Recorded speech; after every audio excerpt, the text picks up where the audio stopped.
안녕하세요, 취미 작가입니다. 오늘은 많은 분들이 궁금해하시는 위탁 판매에 대한 찐 현실을 고백하려고 하는데요.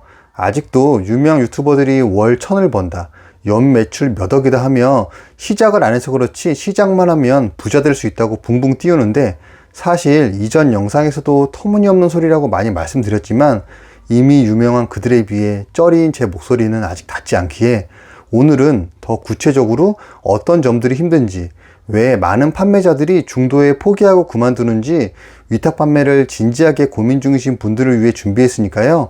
위탁 초보나 준비 중이신 분들은 이거 모르고 시작하셨다가 크게 후회할 수 있으니까 꼭 알고 시작하세요. 구독, 좋아요. 첫 번째, 품절 관리. 위탁의 가장 큰 적, 바로 품절이죠. 내가 사입해서 판매하는 것이 아닌 도매 사이트에 있는 상품을 위탁해서 파는 거라서 완벽한 재고 파악이 안 되고, 네이버 데이터랩이나 소싱 사이트를 통해 인기 있는 키워드를 찾아서 파는 경우엔 그 키워드의 경쟁이 치열하기 때문에 팔려도 일부 색상이 품절되었거나 아예 솔드아웃이 되어서 다른 색상으로 유도를 하지 못하면 아예 판매 취소를 하고 페널티를 받게 되니까 쇼핑몰 관리가 더욱 힘들어지죠.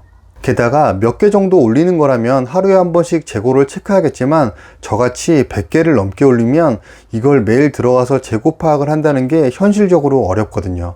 저도 실제로 이것 때문에 그만둘 뻔했던 적이 있었는데요. 한창 코로나 진단키트가 막 이슈화 되었을 때 저렴한 곳을 찾아 위탁을 걸었는데, 다음날부터 전화기가 불이 나면서 주문이 막 밀려들더라고요. 오전에만 한 50건이 넘게 들어왔는데, 대량 주문 문의부터 재고 있느냐는 전화까지 나중엔 손이 부족해서 전화도 못 받고 주문 넣느라 정신이 없었죠. 그래도 고생한 만큼 많이 팔리니까 뿌듯함이 밀려오르던 찰나, 갑자기 공급사가 재고 이슈로 입고를 미루고 잠적을 해버리더라고요. 상품은 이미 팔렸는데 공급사는 연락도 안 되고 배송 대기는 하루하루 늘어나 결국 모두 판매 취소를 하고 어마어마한 페널티를 받아 당분간 등록 금지되고 장사 망할 뻔했죠. 아직도 그때 생각하면 아찔합니다. 이렇게나 재고가 중요하니까 여러분들도 재고 관리 잘 하셔서 저 같은 피해가 없으시길 바랍니다. 두 번째, 마진율. 위탁 판매를 포기하는 이유 중 가장 많은 비중이 바로 이 마진율 때문인데요. 대량 사입을 해서 단가를 낮춰서 팔면 마진이 좋아지겠지만, 위탁 같은 경우엔 이미 가격이 정해져 있기 때문에 내 마진을 많이 붙이게 되면 최저가에서 멀어지게 되고, 그럼 당연히 판매가 안 될 테니 내 마진을 깎으면서 판매할 수밖에 없는데요. 거기에 마켓별 수수료에 검색 광고, 가격 비교 수수료까지 더하면 거의 남는 게 없게 돼요. 전 처음 올릴 땐 최저가 잡으려고 마진을 10%에서 5%까지도 낮춘 적이 있는데요. 지금은 어느 정도 노하우가 생겨서 한 20% 정도 마진을 잡게 되었지만, 막 시작하는 분들에게는 어려운 일이죠. 예를 들어 만원짜리 물건을 팔아 1000원을 남긴다고 한다면 판매 수수료 나가고 가격 비교 수수료 나가고 검색 광고 비용 따지면 거의 500원 정도 남는 건데, 하루에 10개를 팔아도 5000원. 이걸로 얼마나 버틸 수 있을까요? 내가 이거 보려고 이 고생을 했나 싶은 현타가 오게 되고 결국 포기하게 됩니다. 이건 많이 경험해보고 멘탈을 다지셔서 극복하는 수밖에 없는 것 같네요. 세 번째, 할인 수수료. 이건 정말 많은 분들이 모르시는 부분인데, 오픈마켓 판매 시 카테고리마다 수수료가 상이하지만 최대 13%라고 생각하는데, 가격 비교 사이트에 올리는 걸 동의하면 2%가 더해져 실체감 수수료는 15%가 된다는 거 아셨나요?